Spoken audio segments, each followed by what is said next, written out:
Lokvani news 24 के सभी दर्शकों को राम राम। जैसा कि आप सभी को मालूम है, किसानों का आंदोलन चरम पे है और आज हम पहुंचे हैं बहाउद्दीन टोल प्लाजा पर, जो सिरसा और फतेहाबाद के बीच में पड़ता है। और यहाँ किसानों ने इसको पूरी टोटली फ्री करवा दिया है। और यहाँ पर कुछ किसान हैं जो हमारे से बात करना चाहते हैं, अपने दुख अपने दर्द को बताना चाहते हैं। इनसे बात करते हैं जी। हाँ जी, राम राम जी। राम राम जी। हाँ जी, इस पूरे आंदोलन के बारे में क्या विचार है जी आपके? सर जी, आंदोलन कोई भी होता है, हाँ जी, किसी खुशी में नहीं होता आंदोलन। हाँ जी। आंदोलन होता है दुख में।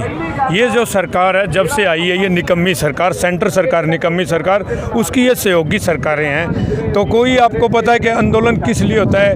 किसी के हकों को छीना जाता है, तो हक छीने जाते हैं तो उसका हर आदमी को दुख होता है। तो इस सरकार ने, इसने नहीं, जब से WTO का समझौता हुआ है तब से ये जो जितनी भी सरकारें हैं, ये जिसमें अटल बिहारी वाजपेयी है, उसके बाद में मनमोहन सिंह सरदार जी थे, उसके बाद में अब ये ये आ गए हैं मोदी जी। तो इन्होंने हम किसानों को, क्या इस देश के अंदर जो इस धरती से जुड़ा हुआ है, वो कोई भी है, चाहे वो मजदूर है, चाहे वो दुकानदार है, चाहे वो रेडी वाला है, चाहे वो किसान है, कोई है, उसको इन्होंने खाने की कोशिश करिए कि ये जो लोग हैं ये क्या करते हैं कि ये 70% लोग ज़मीन से जुड़े हुए हैं। कोई भी सरकार को बदली करनी होती है, ये वर्ग आगे आता है। कोई भी किसी चीज़ का विरोध करना था, ये वर्ग आगे आता है। तो इन्होंने जो ये कारपोरेट घरानों ने मिलकर इस 70% जो लोग इस ज़मीन से जुड़े हुए हैं उनको ख़त्म करने के लिए ये मुहिम चलाई है। WTO जो समझौता हुआ, ये पूरे वर्ल्ड के अंदर है, ये एक हिंदुस्तान के अंदर नहीं है। और हिंदुस्तान के अंदर जो 70% जो लोग ज़मीन से जुड़े थे, उनके धीरे धीरे इंजेक्शन लगाना स्टार्ट किया इन्होंने। एक मिनट पहले इन्होंने एक आड़ती का और किसान को तोड़ने के लिए हमारी ज़मीन पे लोन देना स्टार्ट किया कि जब उस टाइम अटल बिहारी वाजपेयी ने जो ये षड्यंत्र रचा तो लोगों ने कहा कि ये बहुत बढ़िया है, पर नहीं, जो समझदार लोग थे उनको पता था कि ये टिक्का लगाया जा रहा है और इस षड्यंत्र में रचाया जा रहा है। मेरी 1 किला जो ज़मीन है वो मेरी 50 लाख की है और उस पर मुझे 50,000 रुपये दिए जा रहे हैं। ये मुझ पर कौन सा एहसान कर रही है भाई सरकार?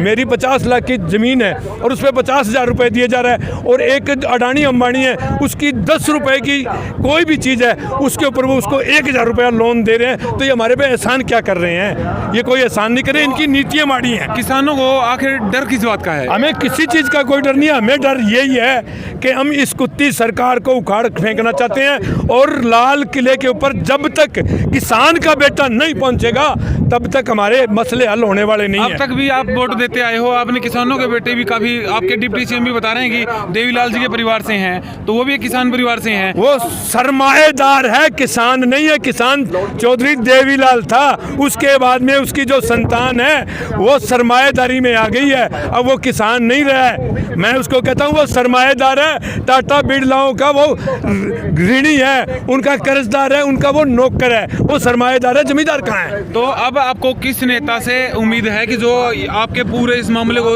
हल कर सकता है?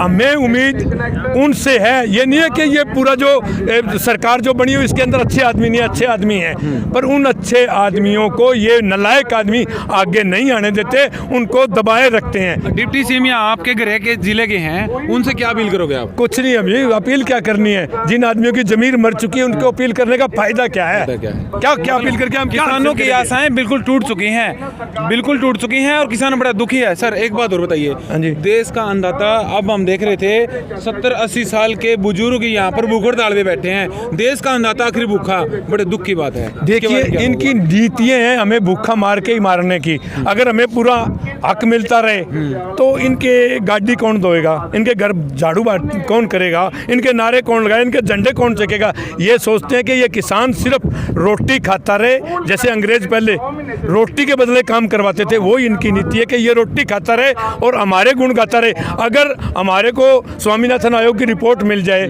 या हमें डेटा दाम मिल जाए तो हम आत्मनिर्भर हो जाएंगे। आत्मनिर्भर हो जाएंगे, इनके पीछे क्यों जाएंगे हम? हमें क्या जरूरत है? ये हमें भूखा मारकर इसी जगह रखना चाहते हैं और हमें अपनी खेती पे ही मजदूरी करने के लिए मजबूर करते हैं। ये मीडिया में काफी चर्चाएं हैं, कुछ नेता लोग कह रहे हैं कि इस पूरे आंदोलन को टुकड़े टुकड़े गैंग, खालिस्तानी गैंग ने इसको हाईजैक कर रखा है, इसके बारे में बताइए। अगर अन्नदाता हाईजैक करने वाला टुकड़े टुकड़े गैंग है या वो आतंकवादी है। तो मैं सरकार से कहने वाला हूँ, मैं और ये मेरे साथ सारे खड़े, हम सारे आतंकवादी हैं। अब होशियार हो जाओ, ये आतंकवादी तुमसे बदला लेंगे और तुम्हें टुकड़े टुकड़े गैंग में टोटा टोटा करके और बांट के और राज हम करेंगे। जो टुकड़े टुकड़े गैंग कहकर किसानों को प्रताड़ित करने का प्रयास कर रहे हैं, उनको देखना चाहिए कि सरकार भी आपकी है, सेंटर में भी हरियाणा में भी, आखिर फिर इनको गिरफ्तार क्यों नहीं किया जा रहा? अगर इनके अंदर खालिस्तान की मुख्यमंत्री जी को बू आ रही है तो फिर इनको जेल में डालो, इनको यहाँ पर सड़कों के ऊपर क्यों छोड़ रखा है? तो हर रोज किसान शहीद हो रहे हैं। मुख्यमंत्री जी, प्रधानमंत्री जी, सुन लीजिए, किसानों की बातों को सुन लीजिए। किसानों के बीच में है, किसानों की बात बताने वाले हैं। किसान अब दबेगा नहीं, आगे बढ़ता जाएगा।